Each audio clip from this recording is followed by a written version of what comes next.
Hey yo les gamins, c'est l'Ermite, vous êtes bien sur la chaîne de l'Ermite Légendaire. Si vous êtes là, j'en déduis que vous n'avez pas détesté les 2 premiers épisodes, donc on va continuer avec le 3e qui s'intitule Namek Sejin. Mais d'abord, générique.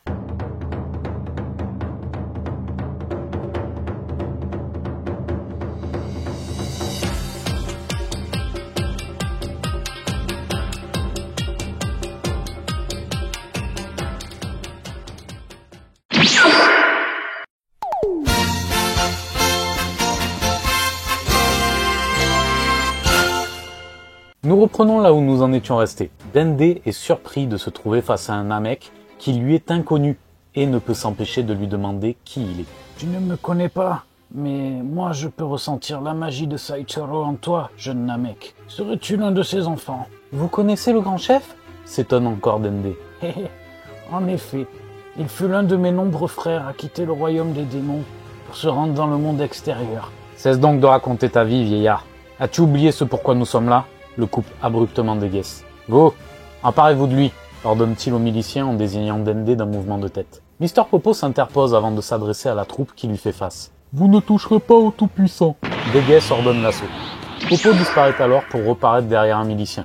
Il ne fait aucun mouvement inutile et se débarrasse d'eux les uns après les autres. Ces derniers se relèvent mais se rendent alors compte qu'ils sont tous alignés en ligne droite devant le gardien du palais divin. Il lâche alors posément un petit « au revoir » et avec une sorte de kikoa sous forme de bourrasque, les envoie tous valser en l'air avant que ces derniers ne retombent inconscients en heurtant le sol. Ça vous suffit? Partez maintenant, s'il vous plaît, ajoute-t-il. Déguesse apparaît alors derrière lui et l'assomme du tranchant de la main. Et dire que j'ai dû me salir les mains. Toi là, aboie-t-il à un soldat qui peine à se relever. Nettoie-moi ça tant que je vous laisse en vie. Il désigne de la tête les soldats restés au sol. Goma entre alors en scène et converse avec Dende. Il se présente comme le souverain du royaume des démons et lui demande de lui amener les Dragon Ball. Le jeune Namek s'y oppose fermement et précise que même s'ils avaient voulu faire un vœu, ils ne pourraient pas, car ces dernières ont été utilisées très récemment pour effacer le souvenir d'un monstre de la mémoire des terriens. Il doit parler de Majin Buu, intervient Déguesse. Devant les interrogations naissantes de Dende, il ajoute « C'est un démon originaire du Daimakai. Rien d'étonnant à ce que nous le connaissions. Et il a causé pas mal de dégâts chez nous aussi. Un vrai fléau. » Il a un bref flashback du monde où poussent des arbres étranges, avec des fruits énormes. Tantôt normaux, tantôt violets, tantôt dorés. Puis la scène change subitement sur le même paysage dévasté et jonché de corps sur le sol. Goma refuse d'y croire et pense que Dende est en train de bluffer, mais Neva s'approche lentement. Il dit la vérité, mais qu'importe, je peux les ranimer. Il se tourne vers Dende. Dis-moi petit, quelle est la configuration de ton dragon? Légèrement pris de court, Dende balbutie. 3, il est possible de faire 3 vœux. Tu entends ça, Neva? C'est 2 de plus que les tiennes.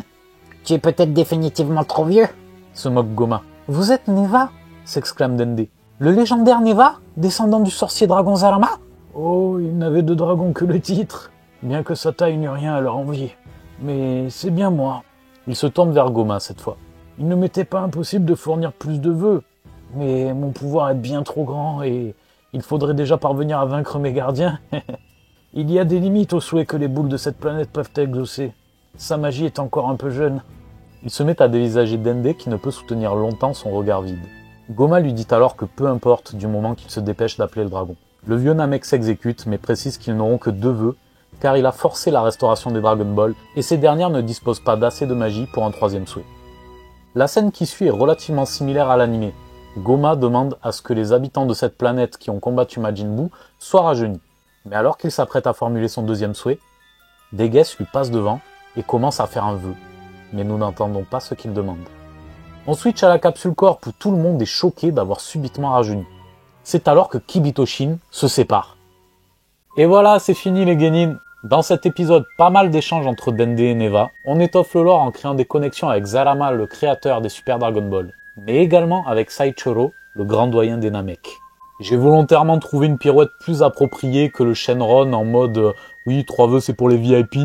Ça, j'avais vraiment trouvé ça éclaté dans Daima. J'ai également introduit un petit peu de chair à canon avec les miliciens pour que Mister Popo puisse flex un petit peu parce que je trouvais ça cool. Et puis bon, ça évite de le voir en mode pleureuse, en mode gros pétochard. Tenez, je vous donne un jus de fruits. Sérieux quoi. Mister Popo, quand même. Bref, on conclut avec la fin de la fusion Potala qui a pris fin grâce au pouvoir de Shenron. Mais cela va servir le scénario, rassurez-vous. Tout est prévu pour gommer l'incohérence. Voilà, j'espère que ça vous a plu. On rentre bientôt dans le vif du sujet. Soyez patients.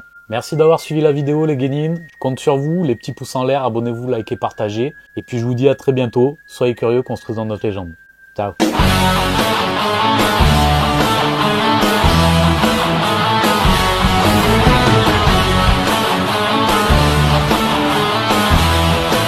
Tu t'es abonné? Tu t'es pas abonné?